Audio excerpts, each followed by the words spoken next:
Hello everybody, so today we are learning the chapter 2 geography lesson, the poem of class 8, and the book is Honey Dew.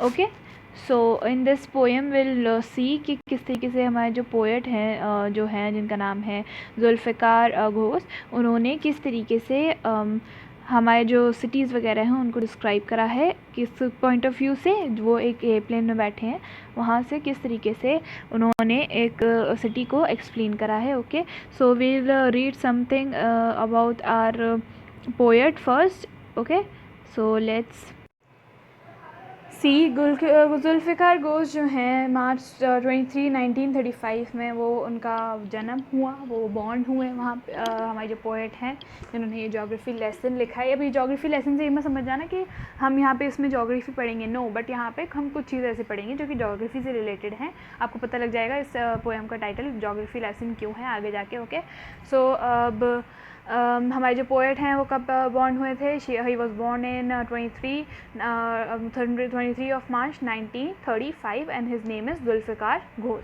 Okay, he is a Pakistani American novelist, poet and essayist. Okay, अब ये कौन है? एक Pakistani American मतलब इनकी nationality जो है वो हाफ, ये तो हाफ, एक तो पाकिस्तानी है और हाफ अमेरिकन है, और ये नॉवेल्स लिखते हैं, पोएम्स लिखते हैं और एसेज लिखते हैं. Okay, his work are primarily magical realism, blending fantasy and harsh realism together. अब देखो इनका जो वर्क होता है, इनकी जो पोएम्स होती हैं वो ज़्यादातर कैसे बनी होती हैं? इनकी पोएम्स ज़्यादातर बनी हुई होती हैं, मैजिकल रियलिज्म होती है इनकी पोएम्स में. तो मतलब इनके जो हमारी जो रियलिटी होती है वर्ल्ड की वो, और जो हमारा फैंटेसी होती है, मतलब मैजिकल मतलब क्या होता है? जादुई. फैंटेसी जो चीज़ होती हैं जो एग्जिस्ट नहीं करती, उन चीज़ों का ब्लेंड होता है, मतलब उन चीज़ों को मिलाकर इनकी जो पोएम होती है वो बनी हुई होती है. Okay, in the poem Geography Lesson, the poet describes the scene of the city and the country from an airplane flying high. अब जो Geography Lesson में हम इन्होंने कैसे ये पोएम लिखी है, जब ये प्लेन के अंदर थे तब उन्होंने ये पोएम लिखी है, और ये प्लेन की हाइट से, प्लेन के पॉइंट ऑफ व्यू से जो नीचे इन्होंने देखा सिटी को, तो वो ये इन्होंने डिस्क्राइब करा सिटी को, सिटी का सीन डिस्क्राइब करा एयरप्लेन की हाइट से. ओके, अब now let's read before you read of this chapter. Can you imagine what your city would look like if you saw it from 10,000 feet above the ground? अब यहाँ पे first question ही यहाँ पे आ गया कि can you imagine कि आपकी जो सिटी है वो 10,000 फीट हाइट से कैसे लगेगी. अब देखो, some of you must have travelled in an aeroplane, तो आप लोगों को पता होगा कि किस तरीके से जब हम नीचे देखते हैं तो कैसे हर चीज़ जो है वो छोटी छोटी दिखती है. जो बहुत बड़ी जो हमारी सिटी है वो बिल्कुल ऐसी छोटी सी दिखती है. क्यों? क्योंकि हम उसको हाइट से देखते हैं. अब कभी भी जब हम किसी चीज़ को हाइट से देखते हैं तो वो चीज़ हमें कैसी दिखने लग जाती है? बहुत ज़्यादा छोटी दिखने लग जाती है जब हम कोई चीज़ डिस्टेंस से देखते हैं. इसलिए हमारा सन और मून जो है वो हमें किस तरीके से दिखता है? छोटा सा दिखता है, but they are very big in size. Okay, हमारे जो प्लैनेट्स वगैरह हैं, हमारे जो स्टार्स हैं, वो हमें कैसे दिखते हैं? छोटे दिखते हैं. क्यों? क्योंकि they are at a distance where our eyes can not see. तो हमारी आइज़ क्या देख सकती हैं? बस हम वो छोटा कर देती हैं जब हम डिस्टेंस से किसी चीज़ को देखते हैं. ओके, सो जो हमारा पोएट है वो किस तरीके से देख रहा है एक सिटी को? एक डिस्टेंस से देख रहा है, जिसकी वजह से उसको उस सिटी का पूरा स्ट्रक्चर क्यों बनाया गया है, कैसे बनाया गया है, किस वजह से बनाया गया है, ये समझ में आ जाएगा इस लेसन के अंदर. और पोएट ने इसीलिए ये जो पोएम है वो लिखी है. Neatly planned and perfection and proportion like a geometric design. अब देखो यहाँ पे इन्होंने क्या ब्रीफ दिया कि किस तरीके से हमें हमारी सिटी दिखेगी. Neatly planned and perfection and proportion like a geometric design. अब ज्योमेट्री में क्या होता है? ज्योमेट्री में हम करते हैं ट्राइंगल्स एंड ऑल, तो हम इस ज्योमेट्रिक डिज़ाइन की तरह हम देख सकते हैं हमारी सिटी के अंदर किस तरीके से हमारी सिटी है वो सही तरीके से प्रोपोर्शन में है, अलग अलग तरीके से बटी हुई है. Okay, so it would strike you as something very different from what it actually is while you are in the thick of it. Okay, अब देखो, अब हम जब देखेंगे इस सिटी को तो बिल्कुल हमें अलग तरीके से दिखेगी. हमारा जो पर्सपेक्टिव है वो बिल्कुल चेंज हो जाएगा, जो हमारा नज़रिया है वो बिल्कुल चेंज हो जाएगा. क्यों? क्योंकि we are seeing it from a distance. अब हम हमारी जो सिटी है उसको कैसे देख रहे हैं?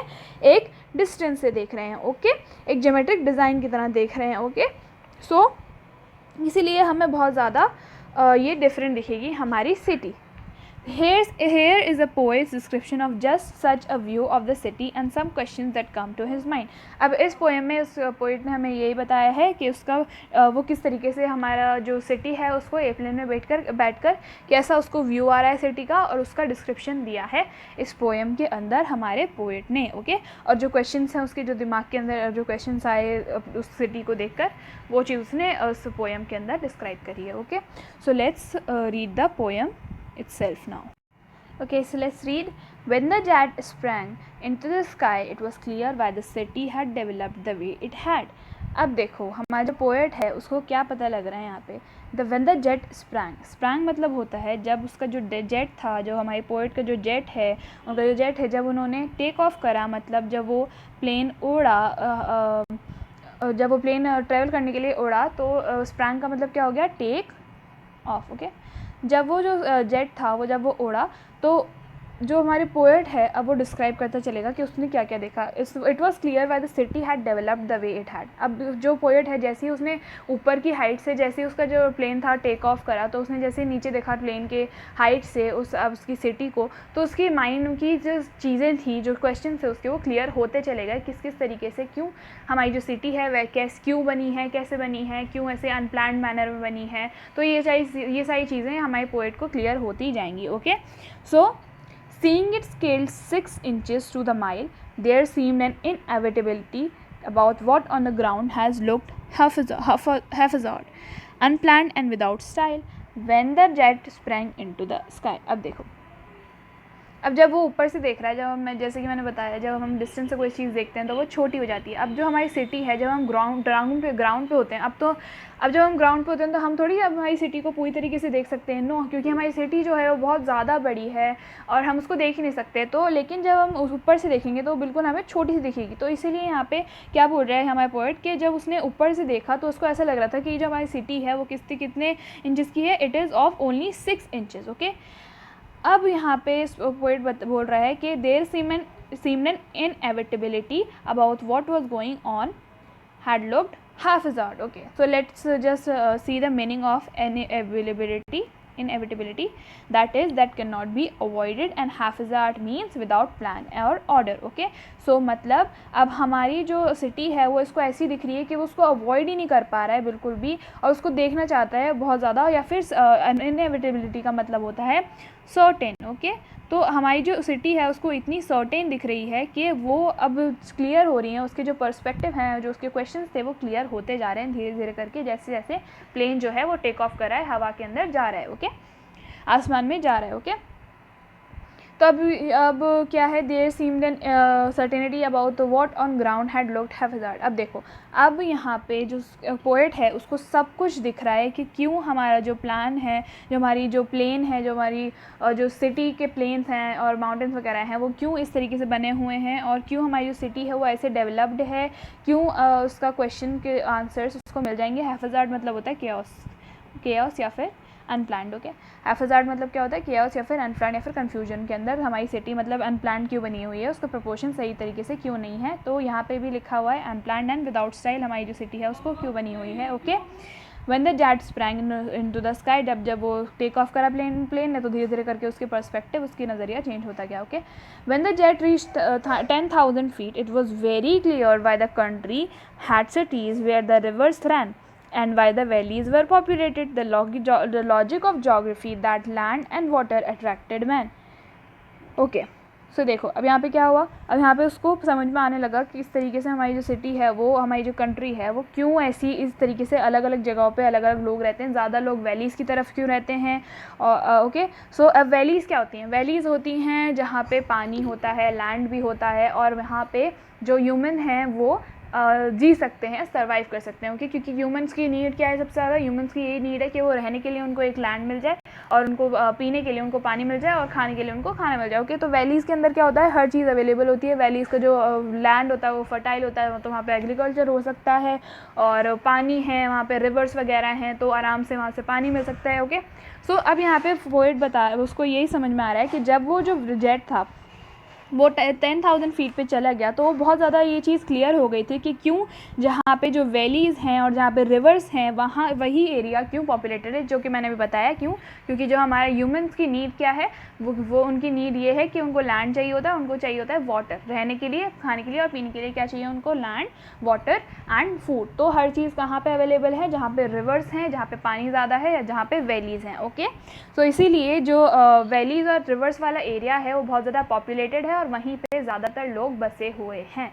ओके, सो अब यहाँ पे the logic of geography that land and water attracted man. अब देखो जो ज्योग्राफी का जो लॉजिक यही है कि ज्योग्राफी में आप लोगों ने अगर लेसन 1 का पढ़ा हो तो उसके अंदर यही बताया गया है कि हमारे एनवायरनमेंट के अंदर कौन कौन सी चीज़ें ऐसी हैं जो हमें बहुत ज़्यादा नेसेसरी हैं, जिसके without them we can not live, कौन से हमारे रिसोर्सेज हैं जिसके बिना हम नहीं जी सकते। ओके, तो लॉजिक क्या है ज्योग्राफी का कि जो लैंड और जो वाटर होता है वही सबसे ज़्यादा नेसेसरी होता है ह्यूमन नीड के लिए, मैन के लिए। ओके, तो इसीलिए यहाँ पे ज्योग्राफी का लॉजिक लग गया और लैंड और वाटर ने ही हमारे जो मैन है उसको अट्रैक्ट करा और वैलीज़ और रिवर्स के अराउंड ही सबसे ज़्यादा लोग रहने लगे और पॉपुलेटेड हो गए। ओके, वॉज क्लियरली डिलिनेटेड मतलब होता है शोन। ओके, अब उसको सब कुछ ऐसा नज़र आ रहा था, दिख रहा था। Okay, shown it was clearly डिलिनेटेड।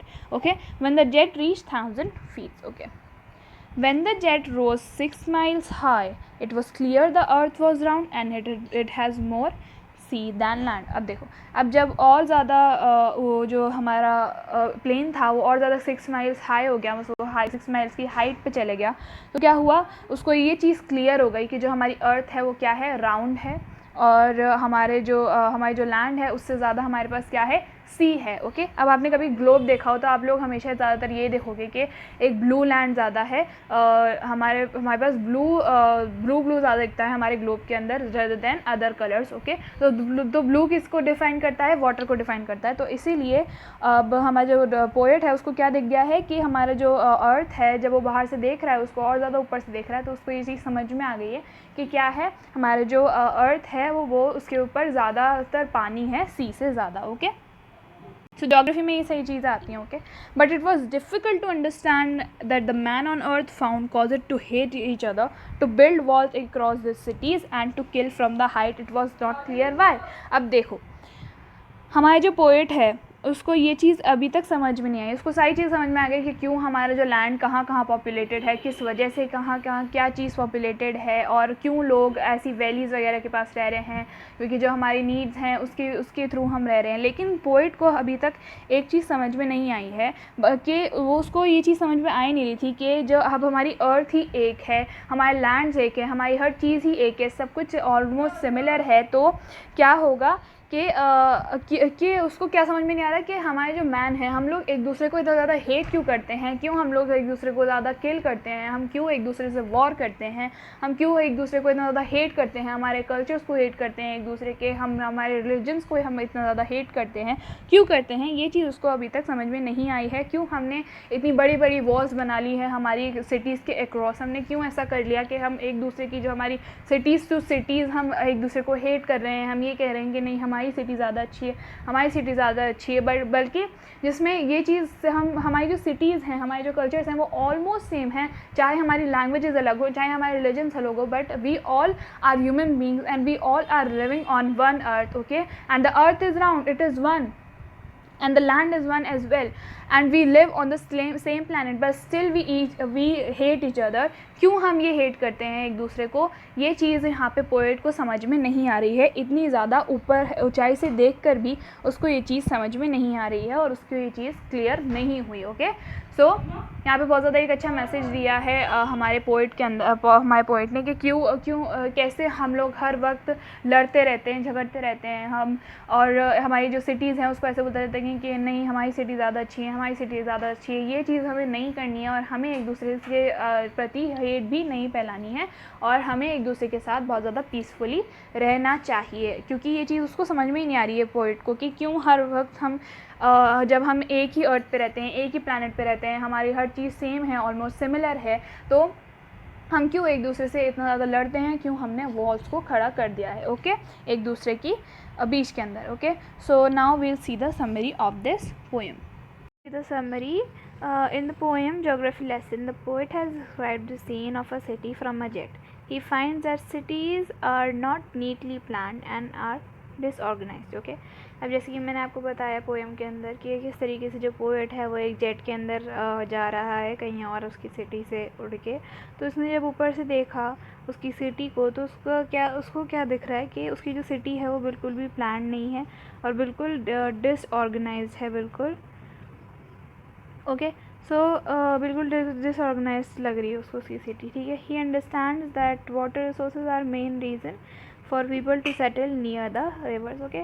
तो उसको फिर उसके बाद उसको क्या पता लग रहा है कि जो वाटर रिसोर्सेज जो हैं वही हैं मेन रीज़न लोगों का रिवर्स के ऊपर ज़्यादा पॉपुलेशन होने का क्या रीज़न है, वाटर रिसोर्सेज हैं, क्योंकि मैन को लिव करने के लिए लैंड तो चाहिए ही और उसके साथ साथ क्या चाहिए, वाटर चाहिए, okay. As a jet moves higher, he notices that people have created boundaries of hate among themselves. Okay, अब जैसे जैसे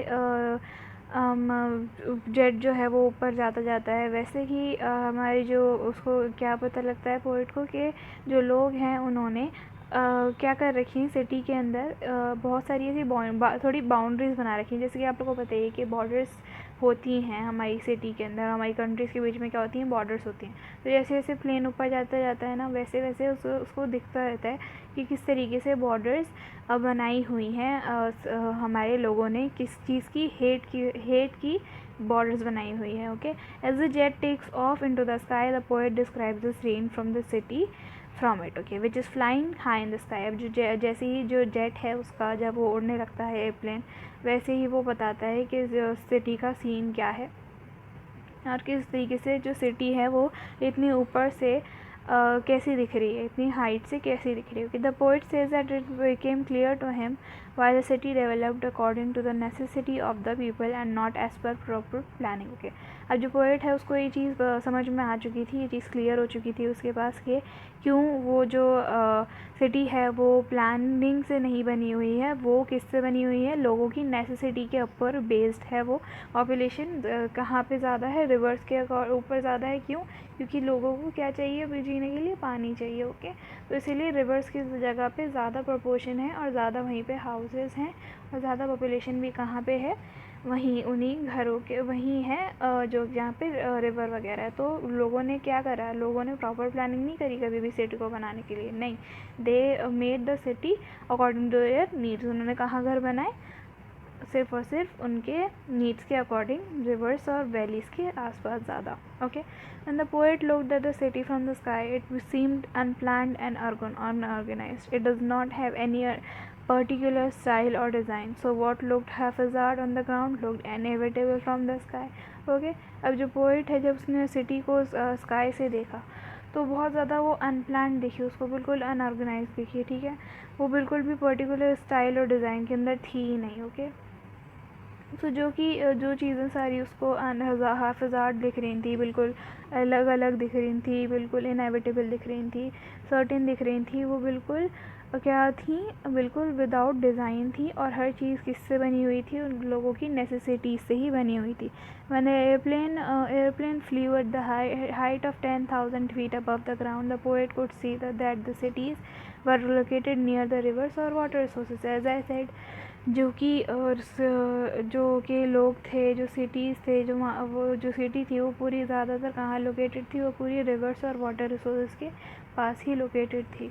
He found out the cities are located near rivers and the valleys are also populated for the same reason, okay। अब जो cities हैं जो कि rivers और valleys के पास जो बसी हुई हैं उनका भी सेम ही रीज़न है वहाँ पे बसने का, जो कि है water, okay। So the poet says that the availability of water resources is the reason behind the unorganized cities, okay, cities। तो यही उसने क्या रीज़न दे दिया कि availability of water resources ही एक रीज़न है अनऑर्गेनाइज सिटीज़ का, क्योंकि वो प्लान क्यों नहीं है, क्योंकि उन लोगों ने अपने घर किस उस पर बताए बेसिस पे, उनकी नीड्स पे, उनकी नेसेसिटी पे ही उन्होंने उनके घर बसाए, okay. People settled the near the water resources more as they require water for almost all their activities. Okay, people जो हैं, जो लोग हैं, वो कहाँ पे वो उन्होंने कहाँ पे ज़्यादा सेटल कहाँ पे हुए, वो हुए सेटल वाटर रिसोर्सेज के बिल्कुल पास। क्यों? क्योंकि वो हर एक एक्टिविटी, चाहे वो खाना बनाना हो, चाहे वो नहाना हो, चाहे वो पानी पीना हो, हर चीज़ में क्या वो उन लोगों की नीड क्या होती है? वाटर होती है। ओके, इसलिए वो लोग वाटर के पास ही जाके बैठे। अब देखो, हमें ये ज्योग्राफी लेसन इसका पता लग रहा है कि क्यों इस पोएम का नाम क्या है, ज्योग्राफी लेसन क्यों है। क्योंकि यहाँ पे हर चीज़ हम रिसोर्सेज के बारे में भी पढ़ रहे हैं, कई बार हम ये भी पढ़ रहे हैं कि क्यों हमारी नीड्स क्या हैं एंड ऑल। ओके, सो ही इसीलिए इसका नाम ये क्या है, ज्योग्राफी लेसन है। He understands that the land and water are the key to human existence, thus he can see the logical reason for the development of the cities. अब देखो, अब यहाँ पे इसको क्या पता लग गया कि लैंड और वाटर ही है जो ह्यूमन एक्सिस्टेंस के लिए ज़रूरी है। ओके, इसीलिए इसको हमारे जो पोइट है उसको पूरा लॉजिकल रीज़न समझ में आ गया कि क्यों ऐसे डेवलप्ड हुई हैं सिटीज़ अनप्लान्ड मैनर में। When the plane rises still higher, i.e. 6 miles up, the poet says that it was clear that the earth is round. He found that the earth has more water than the land, as the earth has more number of seas than lands. But one thing the poet could not figure out was why the people on earth hate each other. Okay, अब जैसे जैसे plane high होता गया वैसे वैसे अर्थ को उसको poet को दिखता गया अर्थ कैसी है, तो उसको क्या दिखा कि अर्थ क्या है, वो बिल्कुल राउंड है, ऑलमोस्ट राउंड है। और जो ये भी उसको पता लगा कि अर्थ के ऊपर वाटर ज़्यादा है और लैंड कम है, तो इसीलिए ज़्यादातर क्या दिखता है, लैंड सिर्फ ब्लू ब्लू ही दिखता है अर्थ के ऊपर से अगर देखो तो। ओके, लेकिन एक चीज़ ऑथर को क्या समझ में नहीं, not the author, okay, poet को क्या समझ में नहीं है ये चीज़ कि क्यों हमारे जो अर्थ के ऊपर जो पीपल रहते हैं वो एक दूसरे को इतना ज़्यादा हेट क्यों करते हैं। Okay, the people on earth have built walls, boundaries and fences to kill each other. Okay, अब जो लोग हैं उन्होंने क्या करा है, उन्होंने हम जो लोग रहते हैं, जो मैन है, उसने क्या करा है, अब हम एक दूसरे के आसपास हम लोगों ने क्या बना ली हैं, वॉल्स बना ली हैं, बाउंड्रीज बना ली हैं, ताकि हम एक दूसरे को मार सकें, फेंसेस बना ली है हम एक दूसरे को बहुत ज़्यादा हेट करते हैं, हम वॉर की चाहत रखते हैं। हम कोई कहता है कि मेरी सिटी अच्छी है, कोई कहता है मेरी सिटी अच्छी है, but we all live on the same planet earth and we all are human beings. लेकिन ये बात कोई नहीं समझता, but and all of us hate each other because of the diversity of our cultures and religion.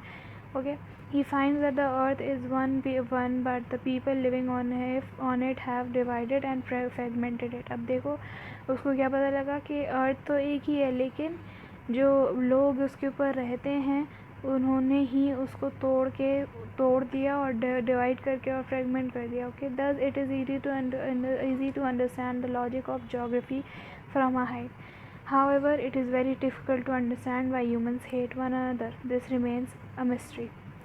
अब ये चीज़ तो बहुत ज़्यादा इजी है कि हम ज्योग्राफी का लॉजिक लगाकर हम ये तो पता लग गया उसको, हमारे ऑथर को, कि क्यों हमारी जो सिटीज़ हैं वो अनप्लान्ड है। पर उसको एक चीज़ अभी भी यही समझ में नहीं आ पाई कि क्यों ह्यूमंस जो हैं वो एक दूसरे को क्यों इतना ज़्यादा हेट करते हैं।